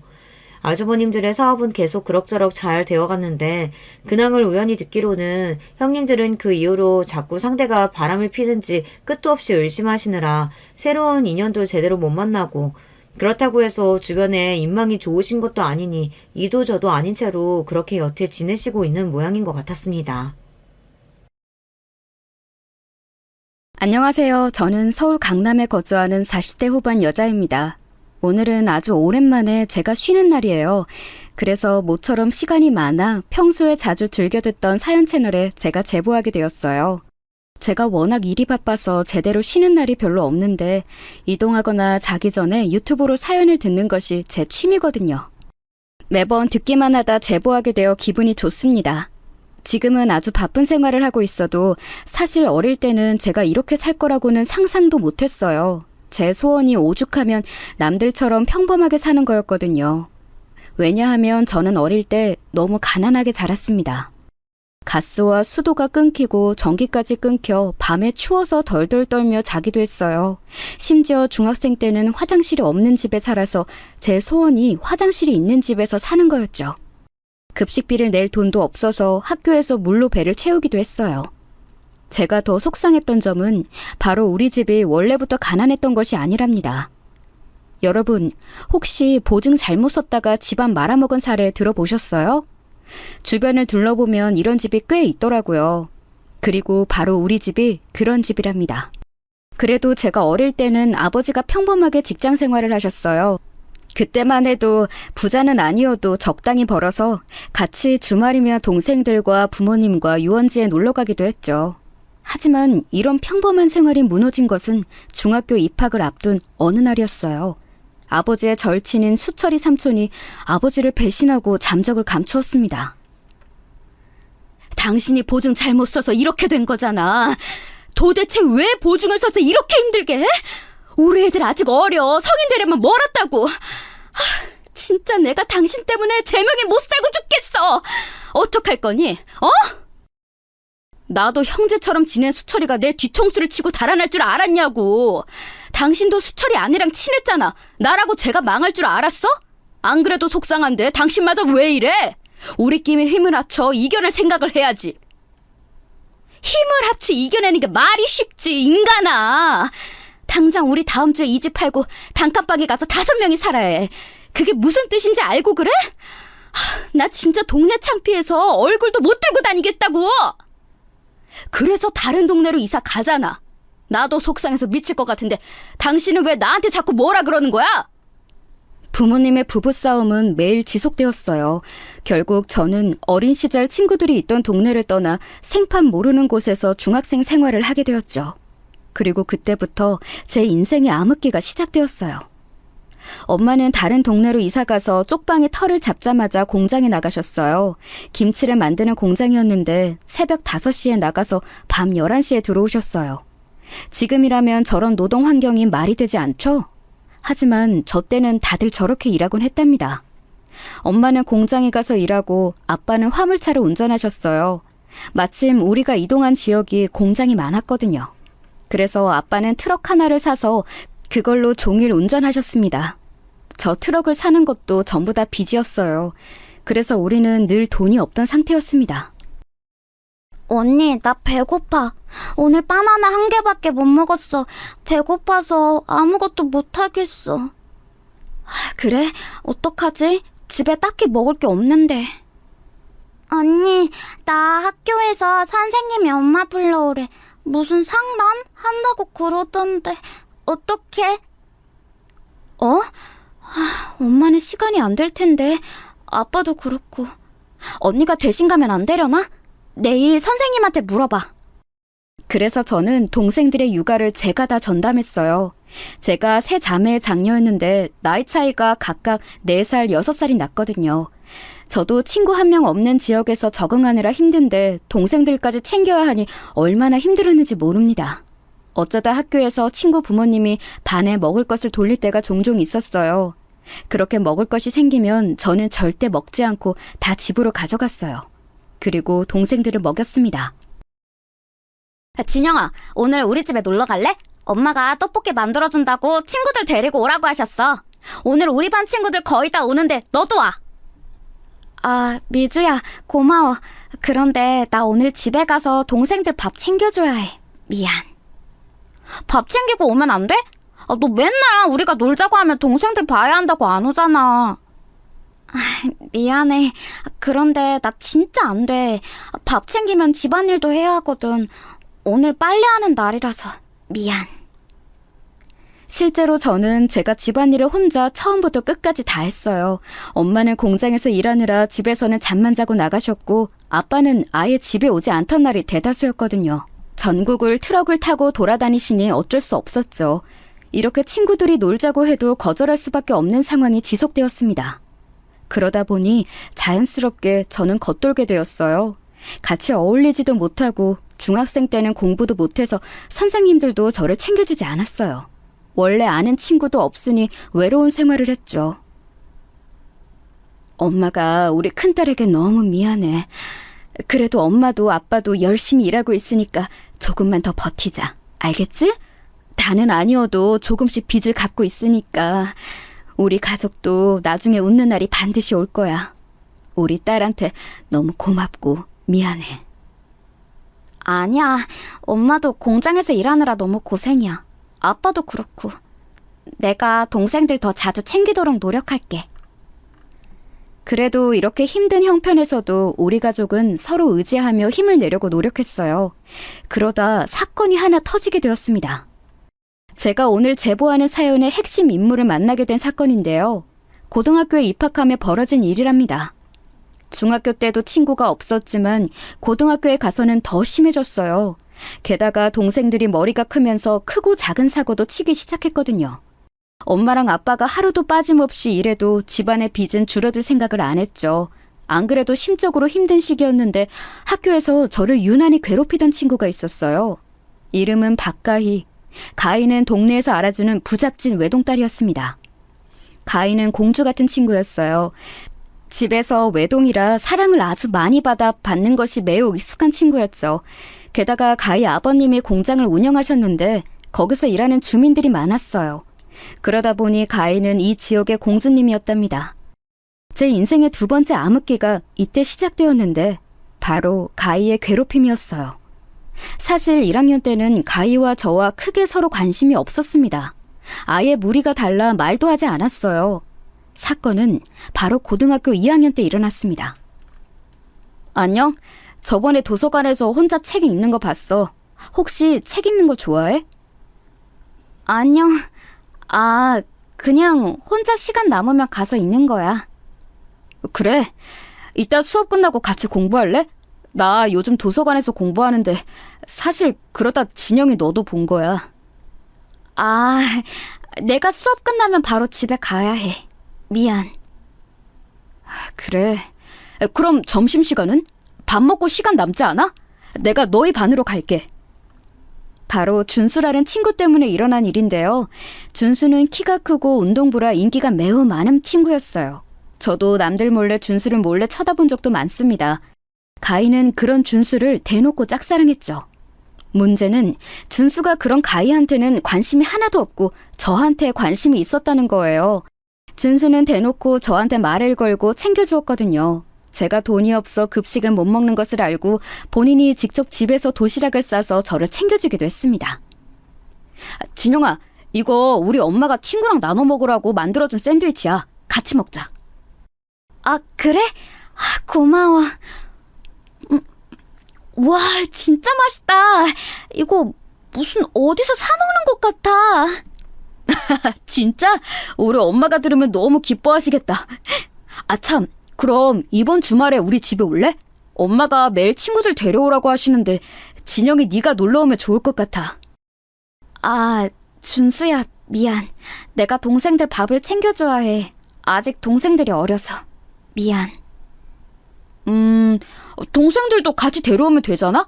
우리 집 넓어서 괜찮아. 같이 비디오도 보고 맛있는 것도 먹자. 준수는 실제로 저뿐만 아니라 동생들까지 많이 챙겨주었어요. 중학생 때 전학 와서 늘 외로웠던 저에게 준수라는 존재는 큰 의미였어요. 그래서 급속도로 준수와 친해지게 되었습니다. 그런데 이와 동시에 가인은 저를 대놓고 미워하기 시작했어요. 게다가 준수랑은 반도 달랐고 층도 달랐는데 가희와 저는 같은 반이었거든요. 우리 고등학교는 남자와 여자가 따로 구분되어 있어서 그 괴롭힘은 준수가 알지 못했습니다. 이게 뭐야? 쓰레기가 왜 책상 서랍에 있지? 하도 가난해서 쓰레기가 거기까지 들어갔나? 야, 너한테 냄새 나는 거 알아? 좀 씻고 다녀. 아, 더러워. 야, 그렇게 대놓고 말하면 어떡해. 쟤 상처받아. 상처 받았으면 좀 씻고 오겠지. 야, 그리고 너 혼자만 수학여행 안 가더라? 그렇게 전교생 다 가는 수학여행 왜 너만 안 가? 너가 그렇게 특별해? 수학여행은 우리 집 사정이 있어서 그런 거야. 그리고 나 잘 씻고 다녀. 그런데 왜 너한테 그렇게 냄새가 나? 진짜 애들이 다 너 피하는 이유가 안 씻고 다녀서야. 알아? 가인은 노골적으로 저를 심하게 놀렸어요. 심지어 말도 안 되는 이유를 들먹거리며 괴롭혔습니다. 중학생 때는 집에 화장실이 없어 제가 청결하게 지내지 못했던 게 맞아요. 하지만 고등학교에 가면서 엄마와 아빠가 열심히 모은 돈으로 화장실이 있는 반지하로 이사 갔거든요. 그래서 다른 것은 몰라도 적어도 더럽게는 보이기가 싫어 매일 씻었어요. 집안일을 제가 했기 때문에 동생들과 제 교복도 매일 밤에 잠들기 전에 빨았습니다. 정말 하루도 빠지지 않고 매일 동생들을 씻기고 빨래했기 때문에 냄새가 날 리가 없었어요. 그런데 저보고 냄새가 난다며 괴롭히고 제가 친구가 없는 게 다 저 이유라고 하니까 너무 속상했습니다. 더욱 속상했던 것은 바로 거기다 대고 아무 말도 할 수 없는 저였어요. 왜냐하면 가희는 친구가 매우 많았고 반 친구들이 거의 가희 편이었습니다. 그럴 수밖에 없었던 게 가희네 집이 워낙 부자였잖아요. 오늘 우리 아빠가 피자 돌린대. 이따 수업 끝나고 다들 집에 가지 말고 피자 먹고 가. 그리고 주말에 놀이공원 갈 사람 나한테 말해. 아빠가 돈 다 내주고 데려다 준다니까. 야, 대박! 와, 진짜 가희 아버님 최고다! 우리 아빠도 저랬으면 좋겠다. 피자? 불고기 피자야? 와, 학원 가기 전에 먹어야지. 야, 진짜 가희 너 최고야. 고마워. 가희는 아빠의 재력을 이용해서 친구들을 자기 편으로 만들었어요. 안 그래도 친구가 없던 저는 반 친구들이 가희의 편을 들자 더 외로움을 느끼게 되었습니다. 준수가 물론 저를 많이 챙겨주었는데 그럴수록 가희가 저를 더 괴롭히기 시작했어요. 왜 앞에서 걸리적거려? 짜증나게? 야, 옆으로 좀 비켜. 너 때문에 길 다 막히는 거 안 보여? 나 완전 복도 끝에서 조심히 걷고 있었는데 네가 와서 부딪힌 거잖아. 뭐? 너 지금 나한테 뭐라 한 거야? 이 거지가! 너 장난해? 괜한 시비에 교무실도 자주 불려가게 되었어요. 그럴 때마다 가희는 선생님들에게 아양을 떨며 빠져나가곤 했습니다. 누가 봐도 제가 피해자고 가희가 가해자지만 아무도 가희에게 뭐라고 하지 않았어요. 그도 그럴 것이 가희의 어머니는 학교 운영위원회 회장이었습니다. 엄마들 치맛바람 들어보셨죠? 가희 엄마의 치맛바람이 장난 아니었거든요. 실제로 학교에 지금도 많이 대주고 있어서 아무도 건들지 못했답니다. 그러다 제 인생의 결정적인 사건이 하나 터지게 되었어요. 만약 이 사건이 없었다면 저는 이렇게 큰 회사의 사장이 되지 못했을 거예요. 그래서 나도 이제 전국을 돌아다니는 게 힘들더라고. 마침 아는 사람이 이 지역에 있는 공장 사장님 기사 자리를 그만둔다고 하더라. 그 자리에 내가 가게 되었어. 그렇게 많이 힘들지도 않다고 하더라고. 더 밤을 안 새워도 좋고. 아, 그래? 잘 됐다. 나도 당신이 위험하게 새벽에 고속도로 달리고 그런 거 싫었어. 그럼 이제 주말에도 집에서 쉴 수 있네? 다행이다. 우리 그동안 고생했잖아. 아빠는 화물차 운전을 하다 새로 일을 구하게 되었어요. 그 일은 바로 우리 지역에 있는 어떤 사장님의 운전기사 자리였습니다. 기사들끼리 오며 가며 알았는데 마침 그 자리에 있던 분이 그만두시게 되면서 아빠가 그 자리로 가게 된 거죠. 그 소식에 엄마도 저도 매우 기뻐했습니다. 하지만 그 기쁨도 오래가지 못했어요. 아빠가 일하기 시작하고 일주일이 지났을까요? 학교가 끝나고 집에 가려고 교문을 나서고 있었는데 교문 앞에 어떤 검은색 차가 서 있었어요. 저는 그 차의 존재를 이미 알고 있었습니다. 왜냐하면 가희가 매일 그 차를 타고 집에 가고는 했거든요. 그날도 대수롭지 않게 차를 보고 지나가려고 했는데 저는 그 차의 운전석에서 내리는 기사를 보고 깜짝 놀랐습니다. 왜냐하면 그 사람은 바로 우리 아빠였어요. 아저씨, 아빠는 어디 있어요? 그리고 여기다 이렇게 세우면 안 돼요. 새로 와서 모르나 본데 이러면 선생님들이 뭐라 한다고요. 앞으로 교문에 딱 붙어서 말고 조금 떨어져서 세워요. 그래, 알겠어. 아저씨가 잘 몰라서 미안해. 아빠는 가희에게 허리를 굽혀가며 대했어요. 그 모습을 보고 저는 저도 모르게 제 몸을 숨기게 되었습니다. 아빠가 부끄러웠던 것은 전혀 아니에요. 하지만 운전기사가 우리 아빠라는 것을 가희가 알면 상당히 골치 아파질 것 같았습니다. 안 그래도 저를 괴롭히는데 본인의 집에서 우리 아빠가 일한다는 것을 알면 상상만 해도 괴로웠어요. 그래서 그날은 교문 앞 나무에 제 몸을 숨기고 차가 출발할 때까지 기다렸습니다. 진영아, 아빠가 일하는 집 따님도 너랑 같은 고등학교 다니더라? 이름은 박가희라고 하던데 혹시 아는 사이야? 아니, 난 진짜 전혀 모르는 사이야. 같은 학기라고 다 아는 사이고 그런 거 아니야. 무슨 소리를 하는 거야. 그래, 하긴 학교 학생들이 워낙 많으니까 혹시나 해서 물어본 거야. 아빠가 집에서 가희를 아냐고 물어봐도 저는 그렇다고 대답하지 못했어요. 차마 학교에서 내 얼굴만 보면 시비를 보는 친구라고 소개할 수는 없었죠. 그렇게 몇 주가 지나고 어느 날이었습니다. 그날따라 아침부터 가희가 저를 괴롭혔어요. 괜히 조용히 교과서를 읽는 저를 툭 치고 가거나 지우개를 던져서 제 반응을 보고는 했죠. 원래 이런 행동은 제가 상대하면 더 심해지잖아요? 그래서 저는 가희가 저렇게 저를 괴롭힐 때마다 일부러 반응을 하지 않고는 했어요. 야, 너 사람을 대놓고 무시하냐? 네가 뭐가 그렇게 잘났는데? 가희는 제가 무시하면 무시한다고 뭐라 하고 대꾸하면 대꾸한다고 뭐라 했죠. 그렇게 하루를 버티고 몸이 좋지 않아 도서관에 남지 않고 바로 집으로 가려고 나왔어요. 그런데 하필 제가 나가는 시간에 아빠가 차를 끌고 가희를 데리러 왔던 거예요. 보자마자 피하려고 했는데 아빠가 저를 발견하는 게 더 빨랐어요. 진영아, 집에 가려고 나온 거야? 아빠 집에 가서 보자. 잠시만. 아저씨, 오늘은 아빠 공장으로 가요. 에? 너 뭐야? 저는 아빠가 제발 아무 말도 하지 않기를 바랐어요. 하지만 아빠는 거기서 저를 가희에게 소개했습니다. 그런 아빠를 원망하는 것은 절대 아니지만 당황하기는 했어요. 아저씨 딸이야. 저번에 물어보니까 모르는 사이라던데. 그럼 공장으로 갈까? 아저씨 딸이 진영이에요? 재밌네. 그렇구나. 차마 거기서 더 있을 수가 없었어요. 그래서 저도 모르게 아빠와 가희를 뒤로 하고 무작정 뛰어서 집에 갔습니다. 집에 도착해서 그런 제 행동이 부끄러웠어요. 차라리 대놓고 우리 아빠라고 당당하게 말해야 했는데 너무 후회되었습니다. 그래서 밥도 먹지 않고 한참을 울고 있으니 아빠가 집에 왔어요. 큰딸 미안해. 아빠가 거기서 눈치 없이 아는 척을 했네. 다음부터는 절대 아는 척 하지 않을게. 속상했지? 미안. 아빠가 뭐가 미안해? 나한테 미안하다고 하지 마. 아빠가 잘못한 거 전혀 없잖아. 뭐가 미안해? 내가 오히려 미안해. 너무 속상해서 아빠 앞에서도 한참을 울었어요.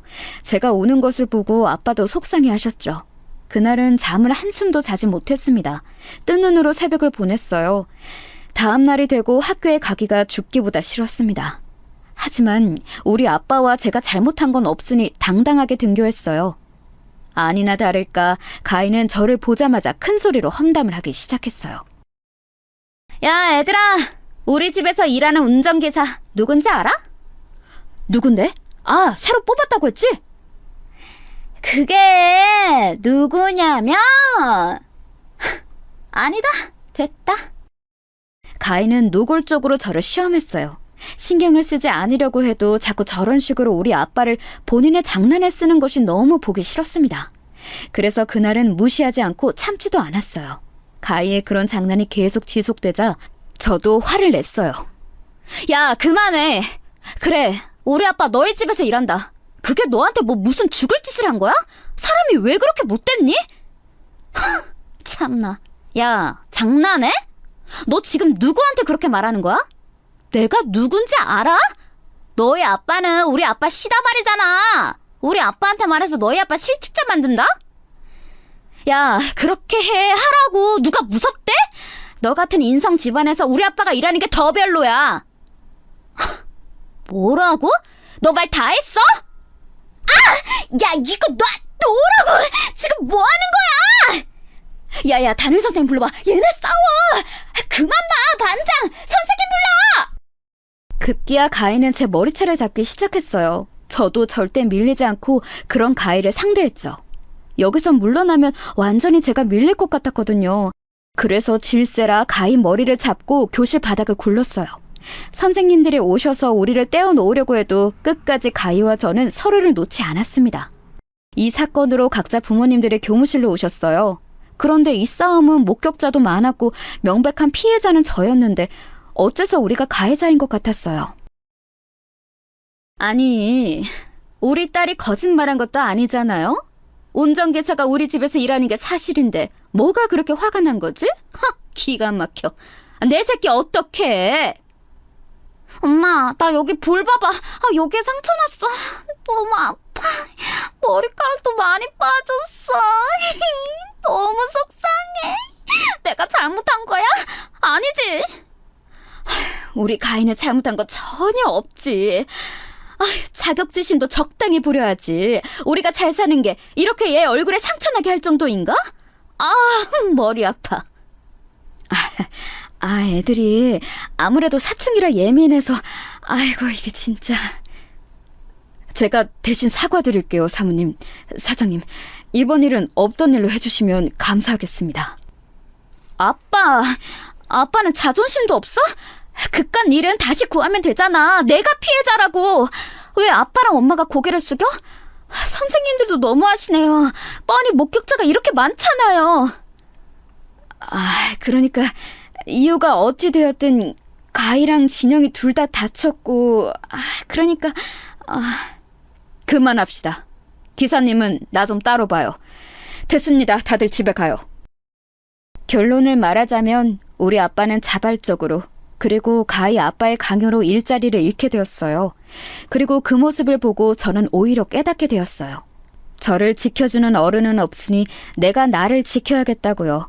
그래서 고등학교 3학년이 되자 정말 미친 듯이 공부하기 시작했습니다.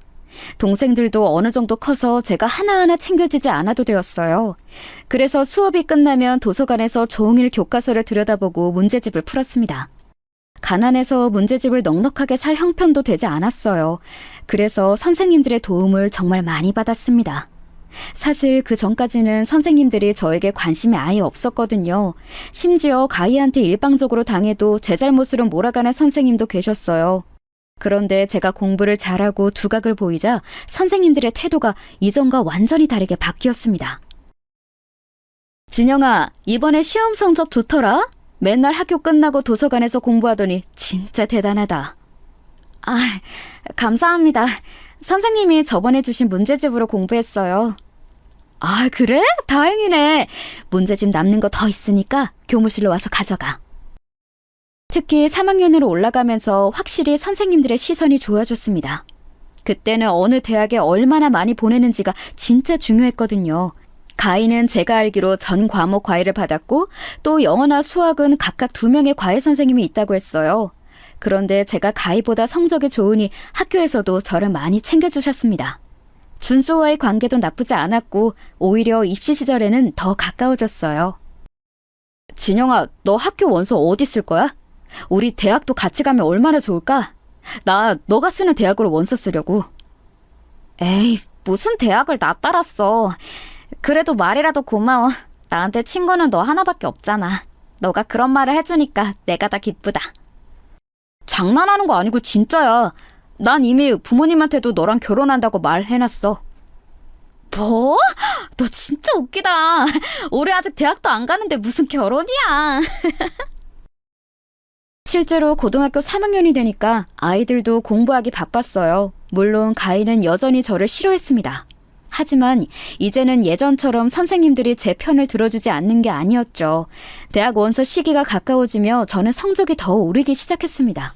선생님들의 기대도 높아졌고 부모님도 제 성적을 보고 많이 기뻐하셨어요. 그러다 사건이 하나 터지게 되었습니다. 바로 학교장 추천 제도였어요. 학교에서 한 명을 뽑아 대학에 추천하면 거기서 학생을 선발하는 제도가 있었거든요.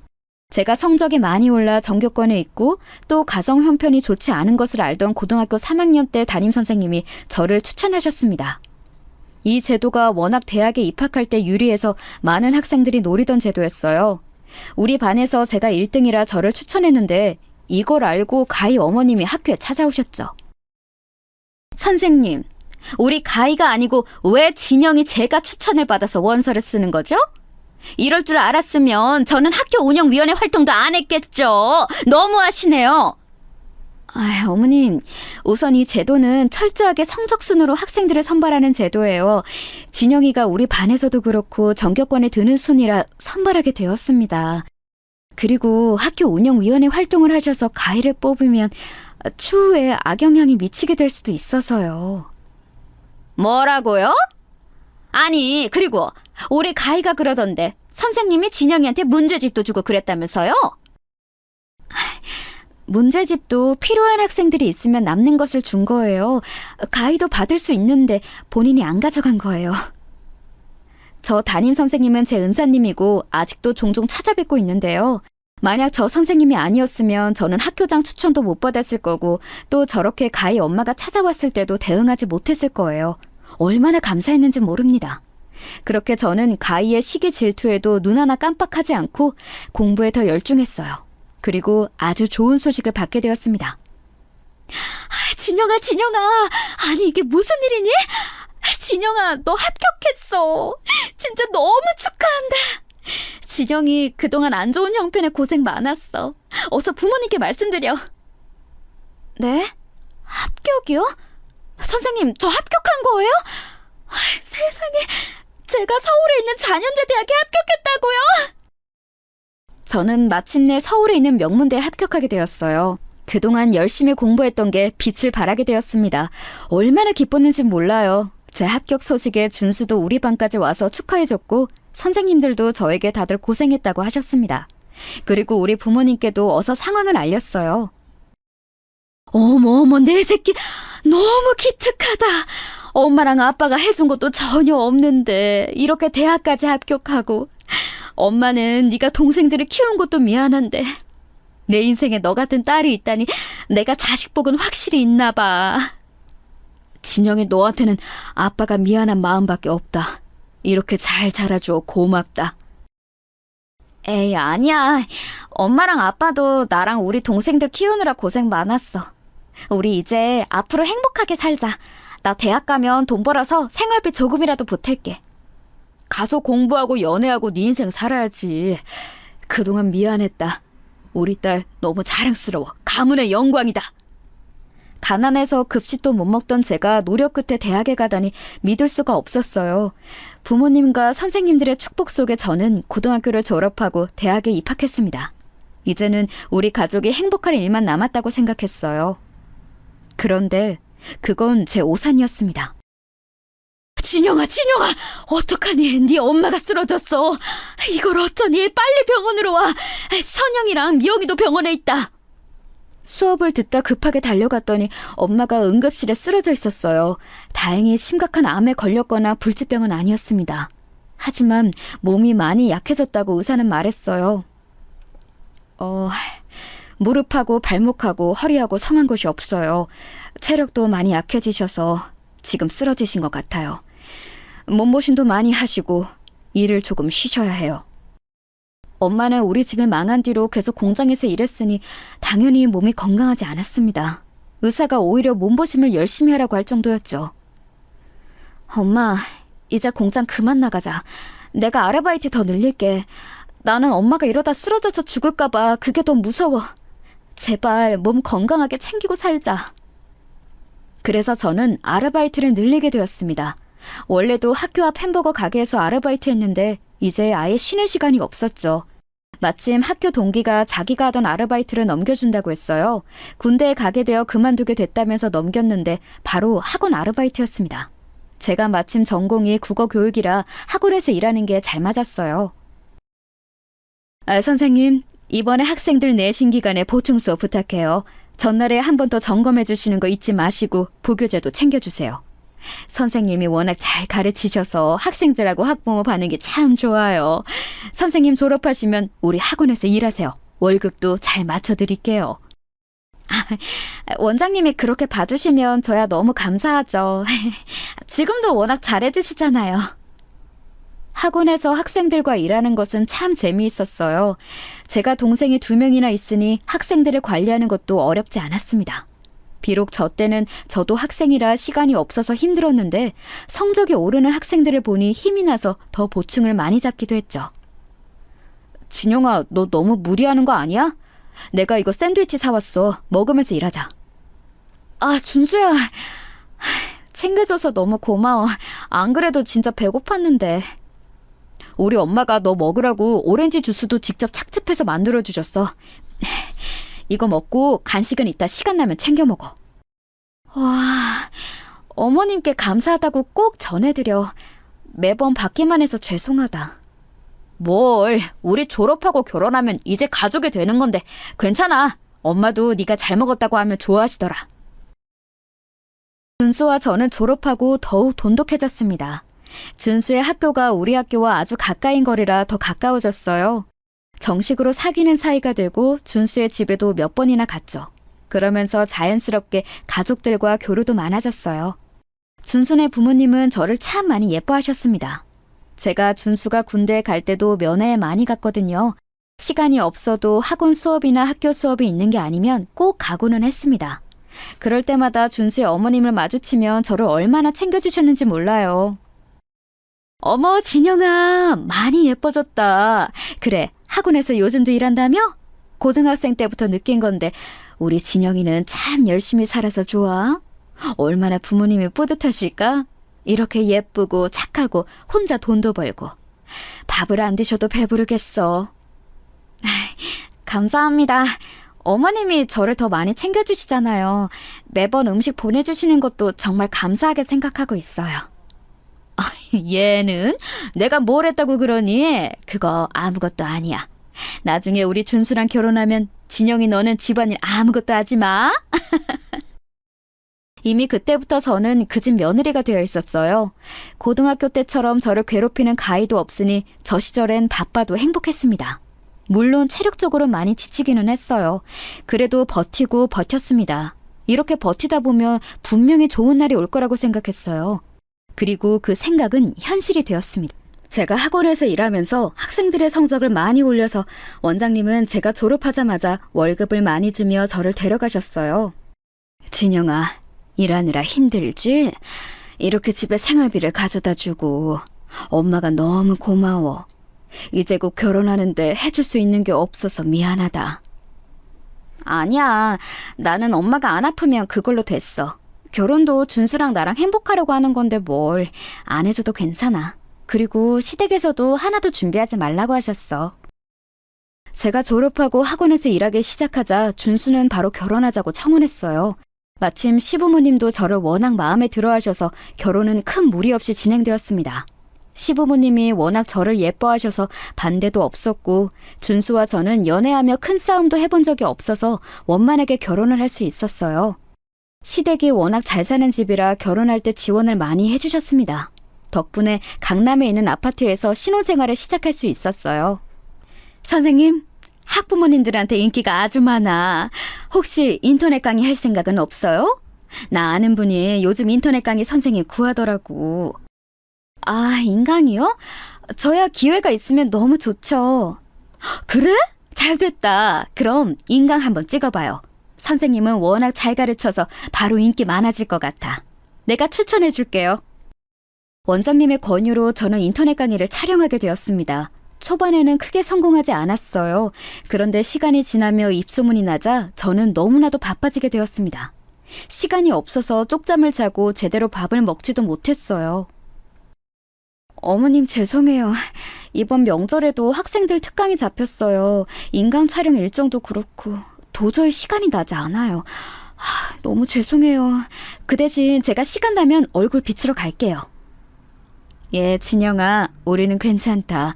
네가 일하느라 바쁜 건데 뭐 우리야 상관없으니 네 몸 건강이나 챙기렴. 준수통에서 홍삼을 좀 보낼 테니까 꼭 먹어. 알겠지? 실제로 시간이 흐르며 너무 바빠져서 저는 결혼했는데 시댁에는 잘 갈 수도 없었어요. 친정도 그렇고 제가 너무 얼굴을 못 보여주니까 죄송한 마음뿐이었죠. 딸, 몸 챙겨가면서 일해. 그리고 아까 사위가 다녀갔어. 우리 딸 얼굴 못 봐서 슬펐는데 그래도 사위가 와줘서 얼마나 고마웠는지 몰라.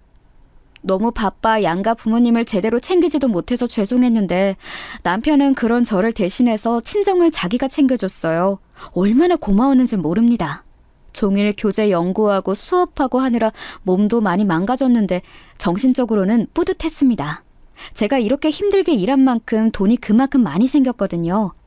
이제는 예전처럼 전기와 수도가 끊긴 집에서 힘들게 사는 게 아니고 뭐를 먹을 때도 돈 걱정을 하지 않아도 된다는 게 얼마나 기뻤는지 모릅니다. 여보, 나는 진짜 당신한테 너무 고마워. 내가 바빠서 양가 어른들 생신도 못 챙기는데 당신이 우리 아빠랑 엄마 그리고 동생들까지 하나부터 열까지 다 챙겨주니까 얼마나 고마운지 몰라. 당신은 어떻게 고등학생 때부터 사람이 이렇게 한결같아?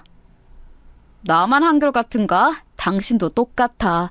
고등학생 때처럼 예쁘고 똑똑해. 나는 당신이 이렇게 삶을 열정적으로 사는 게 너무 인간 대 인간으로 멋있게 느껴져. 아참, 그러고 보니까 동창회 한다고 하더라. 당신은 시간이 없어서 못 가지? 저는 사실 고등학교를 졸업하고 한 번도 동창회에 나간 적이 없었어요. 고등학교 시절이 좋은 기억으로 남아있지도 않았고 무엇보다 친한 친구가 한 명도 없었거든요. 또 저를 그렇게 괴롭히던 가희를 굳이 보고 싶지도 않았죠. 친구가 없으니 동창회를 한다는 사실도 모르고 살았는데 이게 무슨 소리인가 싶었습니다. 동창회? 아니야. 나는 수업 때문에 바빠서 못 가. 대신 당신이 다녀오고 혹이 말해줘. 가희 기억하지? 가서 보고 와. 당연히 기억하지. 알겠어. 그럼 내가 가서 보고 어떻게 사는지 말해줄게. 실제로 저는 일이 매우 바빴기 때문에 남편만 동창회에 보냈습니다. 그리고 동창회를 다녀온 남편은 저에게 흥미로운 얘기를 해줬어요. 여보, 가희 있잖아. 걔네 집 그렇게 잘 살더니 망했대. 겉으로는 괜찮은 척 하던데 이미 소문은 다 퍼졌더라. 나도 주변에서 알려줘서 알았어. 아, 그래? 걔네 엄마 그렇게 나 무시하고 그랬는데. 가희 얘기하니까 고등학생 때가 생각난다. 걔가 우리 집 엄청 무시했잖아. 그러게. 그런데 가희 걔도 웃기더라. 나한테 너 안부를 나한테 묻던데? 그러면서 연말에 꼭 널 데리고 오래. 시간이 지나서 그런가 걔도 많이 유해졌더라. 어쩌면 사과를 하고 싶은 거 아닐까? 남편은 가희네 집이 망했다는 소식과 함께 오히려 가희가 저를 보고 싶어 한다는 소식까지 들려주었어요. 그러면서 혹시 사과할 수도 있지 않냐고 남편은 말했습니다. 고등학교 시절을 생각하면 저도 가희를 보고 싶지 않았어요. 하지만 인간 대 인간으로 궁금한 점이 있기도 했고 실제로 혹시라도 사과를 들을 수 있지 않을까 싶었죠. 그렇게 여지를 남겨두고 저는 일에 여전히 몰두했습니다. 일하면서 성과가 매우 좋았던 저는 과거에 제가 상상할 수 없는 금액을 만질 수 있게 되었어요. 특히 인터넷 강의가 크게 성공하면서 저는 무려 억 단위의 돈을 만지게 되었습니다. 선생님, 그동안 수고 많았어요. 이제 개인 학원을 차린다니까 너무 다행이고 축하해요. 원장님이 안 계셨으면 저는 절대 이렇게 크게 될 수 없었을 거예요. 그래서 감사하고 또 감사합니다. 이 은혜 절대 잊지 않을게요. 제가 돈을 많이 벌며 원래 일했던 학원을 그만두고 제 개인 학원을 열게 되었습니다. 그러면서 돈도 훨씬 많이 벌게 되었어요. 인강 매출도 크게 뛰었고 저는 어느새 300억이 넘는 부자가 되어 있었습니다. 그동안 잠도 2-3시간만 자며 일했는데 완전히 다 보상받는 기분이었어요. 하지만 이렇게 돈을 많이 벌어도 저는 절대로 사치하며 살지 않았습니다. 워낙 어릴 때 가난하기도 했고 또 겉으로 보이는 게 얼마나 쓸데없는 건지 예전에 가희를 보며 알았거든요. 가인의 집은 보이는 것에 엄청나게 집착하던 사람들이었어요. 그러니 고등학생이던 가희를 굳이 운전기사를 고용해 등하교를 시켰던 거죠. 그래서 저는 이렇게 몇백억이 넘는 자산가가 되어도 차가 아반떼였습니다. 옷도 명품을 입지 않았고 최대한 검소하게 다녔어요. 이렇게 살던 어느 날 남편이 다시 동창회 얘기를 꺼냈습니다. 그래서 저도 어느 정도 여유가 생겨서 동창회에 나가게 되었어요. 어머, 이게 누구야? 진영이잖아? 너 그동안 어떻게 지냈어? 준수랑 결혼했다는 소식은 들었어. 얼굴이랑 행색이 완전 변했네. 너무 보기 좋다. 웬일이니? 진영아, 내가 우리 조카가 공부하는 거 봤더니 너 완전 초대박 유명한 인간 강사가 됐더라? 진짜 유명해서 조카가 오히려 나한테 너 아냐고 물어봤어. 너무 잘 됐다. 저는 제대로 기억도 나지 않는 동창들이 제게 아는 척을 하더라고요.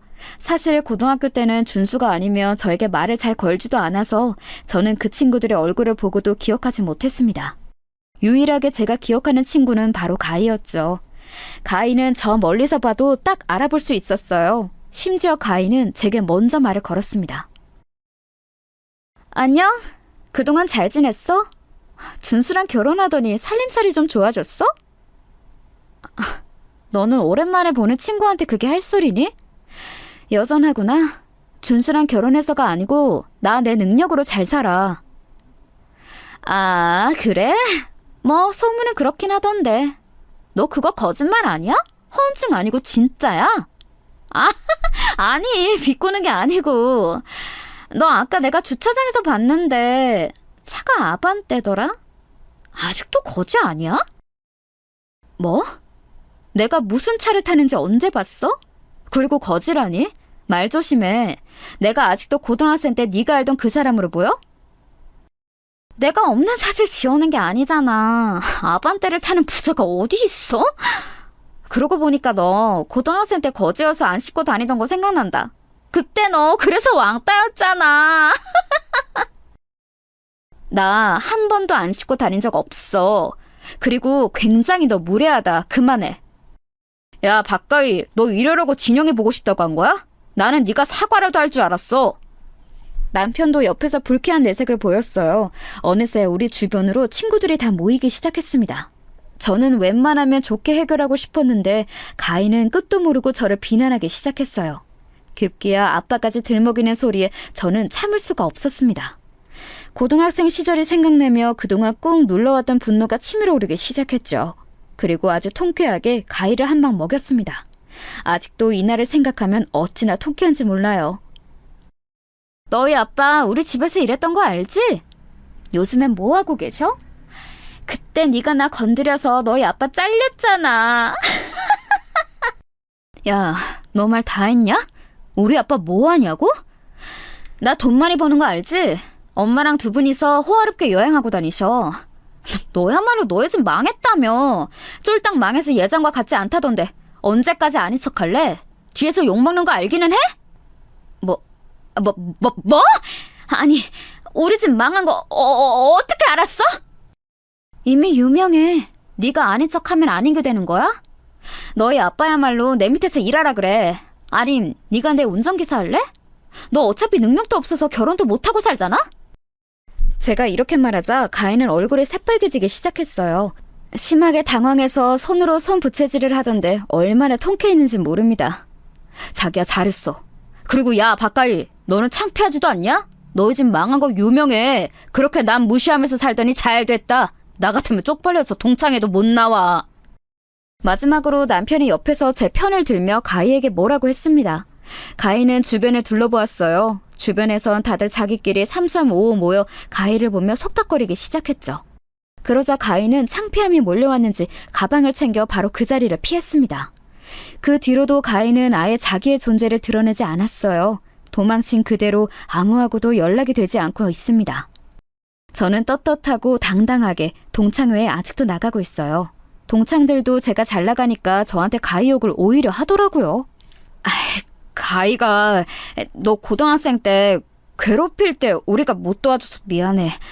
그러지 말았어야 했는데 걔 성격이 워낙 이상해서. 아니야, 괜찮아. 내가 너희였어도 그랬을 거야. 친구들에게 사과도 듣고 오히려 지금은 잘 지내고 있답니다. 여러분, 제가 준비한 사연은 여기까지인데요. 재밌게 잘 들으셨길 바라며 저는 이만 물러날게요. 혹시라도 가희가 듣게 된다면 평생 동창회에는 얼굴 비추지 말고 망한 집안 잘 먹여 살리길 바란다. 일자리 필요하면 언제든지 말해. 내 아반떼 운전기사 시켜줄게. 그럼 여러분, 저는 진짜 끝내겠습니다. 들어주셔서 감사합니다.